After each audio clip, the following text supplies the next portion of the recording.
Welcome back. In this next series of financial literacy videos, we're going to talk about saving and investing for the future.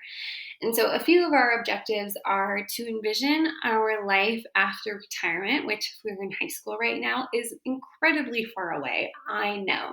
Um, and to think about the standard of living that you hope to have after you are done working. And I totally get that this is very far away, and you might be like, why are you asking me to think about retirement? I'm still in high school. I just need to figure out what I'm going to do right after high school. And my purpose here is to just plant some ideas in your mind so that when it does feel appropriate to you to start thinking about these things and planning for them, you'll kind of have this like light bulb moment go off where you might come back to some of these concepts that you learned. So just stay open minded. Take what you can away from these videos and these concepts. Another objective is to assess the difference between types of savings and investment strategies and accounts, and to learn ways that you can invest early to maximize your future. Because the reality is, if you are able to start saving, investing now as a young person, you are going to be far better off later down the line than somebody who waits another 10 or 20 years to start thinking about these things. Really, the best time to start saving and investing is today, and your young age is like the best thing that you have going for you when it comes to these concepts. So let's go ahead and move on. My last comment here is just to tell you that I am not a financial advisor. I am a high school teacher. These lessons are purely educational. They are not advice for saving and investing. I hold no liability for what you do, though please, if you get extra super wealthy, one day remember the teacher that introduced you to these concepts. My goal here is just to shed light and information with you, and tell you some of the things I wish somebody had told me when I was your age, so I could have started this process much sooner. Okay, so the first thing that I really want to reiterate and say once again is that it's never too early to start, which is why I'm bringing this up to you now, even though you might feel like that you're not ready for this yet. So my little example here is Warren Buffett, who you may have heard of because he is incredibly wealthy. He has amassed a personal fortune of more than $100 billion. He has donated a ton of money. He owns many successful businesses. And the thing that I want you to know about him is not just that he's really wealthy, but that he started investing at a young age. In fact, a very young age. He bought his first stock at age 11 and his first real estate investment at age 14.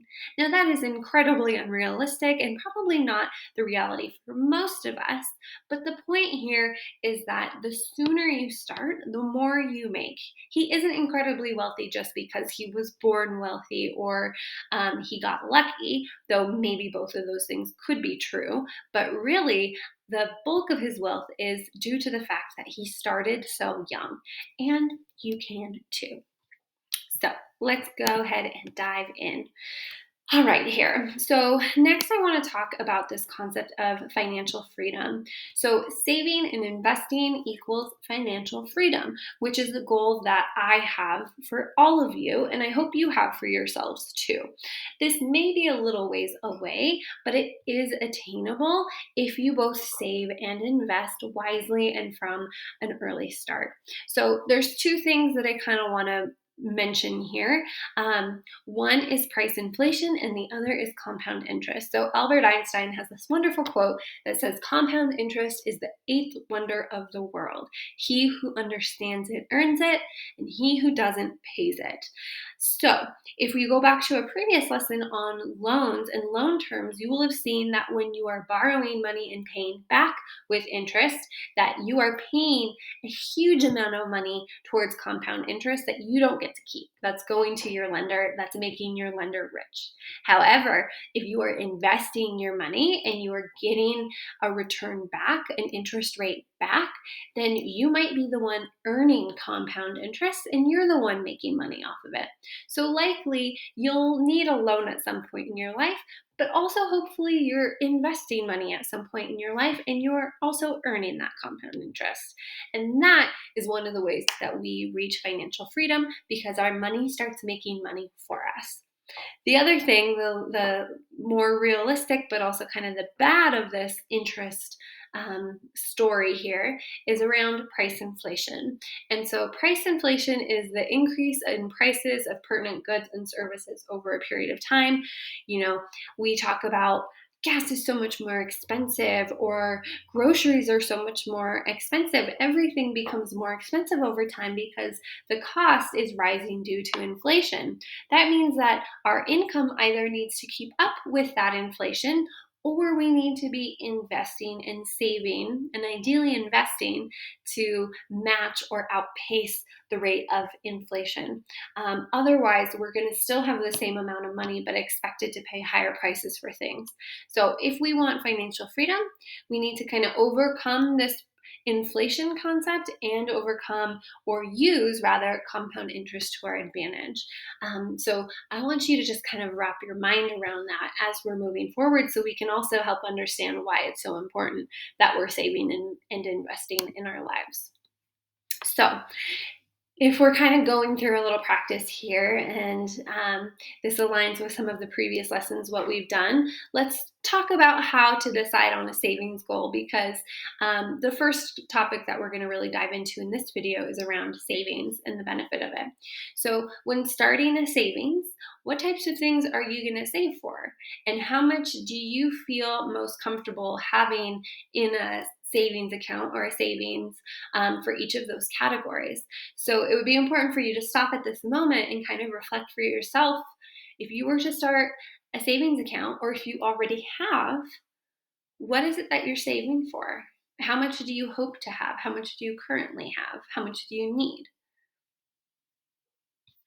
And then I want to introduce you to this little pyramid here that gives you kind of a visual representation of what you might ideally be saving for and using your savings for. So the top of the pyramid is priority one. These are the things that in a responsible financial setting, you would hope to have money saved for or be actively saving for. So priority one is an emergency fund. That way, you ideally don't have to pay number two, which is paying off credit card debt. So a lot of people go into credit card debt because they have bad shopping habits. Other people go into credit card debt because they encounter emergencies where they need funds that they don't have, and they have no other choice but to put it on a credit card. And we know that credit card interest rates are incredibly high, over 20% often. And so we really want to avoid that. If for some reason, though, you are in a place where you have credit card debt, you need to be using your savings to pay it off. If you don't have credit card debt, build up a healthy emergency fund. So when something comes up that you're not expecting, that you don't have money for, you have a savings to cover the cost of it so that you don't have to go into credit card debt. And then finally, if you end up with student loans, make those student loan payments on time. You might even choose to pay them off faster than you need to, just to avoid the interest rates. The second priority is around good financial hygiene. These aren't like emergency things, but they're things that are going to set you up. So invest in a retirement account if you can, and then pay off your loans faster than required.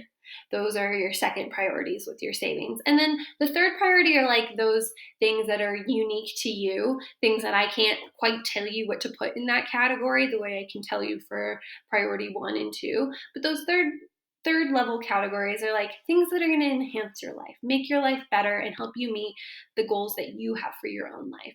Things like maybe saving for a new car or a down payment for a house, or maybe something a little bit more fun but more expensive, things like vacations to Europe or Hawaii, that new couch you really want to purchase, or an ATV that you really want to have, something like that, that is going to take some time to save for, but are things that are just going to make your life better. Okay, so when we're talking about savings accounts, we're going to talk about a couple different times here. So, your savings account should have your emergency funds and then those different savings categories that we discussed before that are going to be specific to you. And these are kind of like short and midterm goals. They're not the things that go in your checking account that you pay every month or on a daily basis.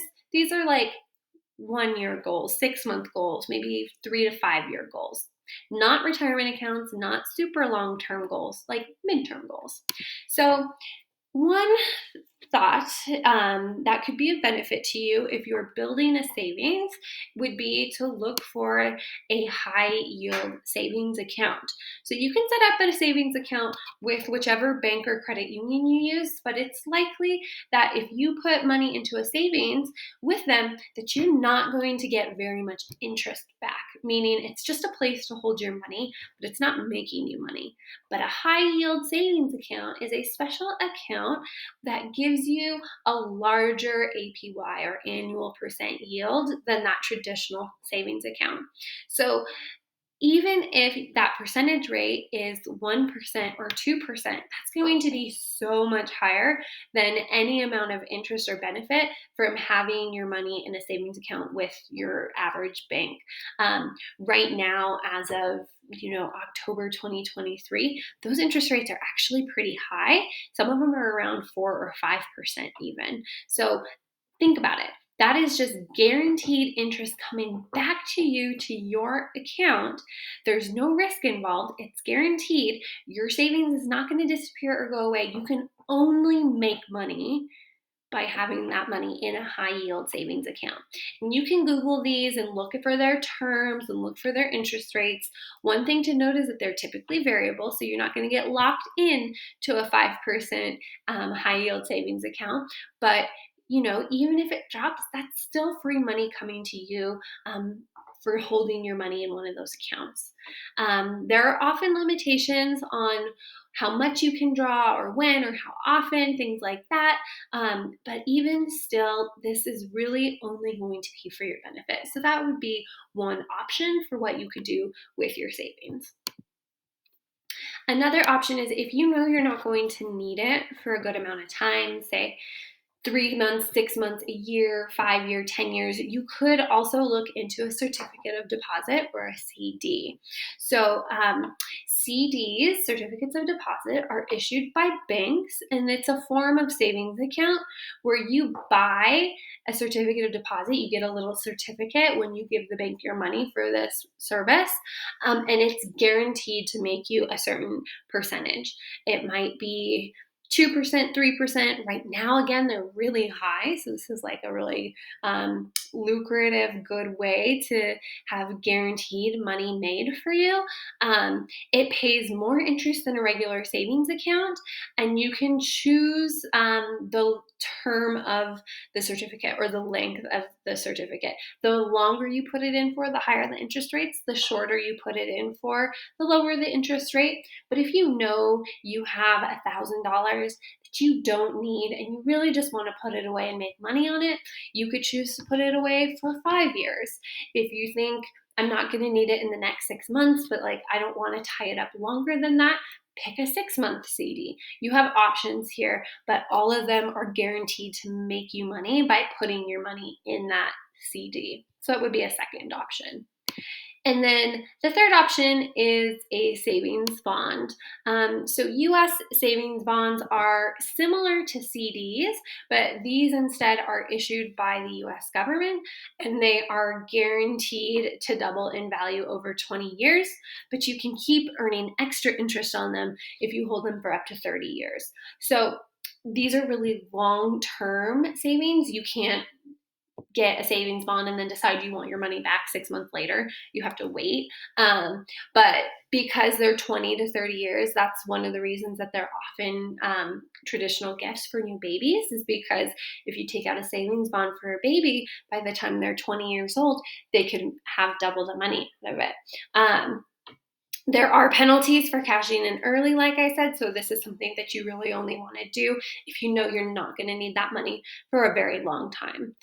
You can get a fixed rate or variable rate savings bonds. The fixed rates are going to be lower than the variables right now. Right now, again, interest rates are high, so it would be a good time to invest. But the variable rate could also drop pretty significantly. So you want to kind of go through the cost benefit analysis of whether you use a fixed or variable rate. And then the last kind of fun fact I want to leave you with is that savings bonds have been around since the First World War and were sold by Boy Scouts door to door so that the government could make and raise money for war efforts. And they've been around ever since. All right. So those are 3 types of ways that you can invest your savings in a safe, secure way that is guaranteed to make you money. I hope that is interesting and useful to you, and I will see you in the next video.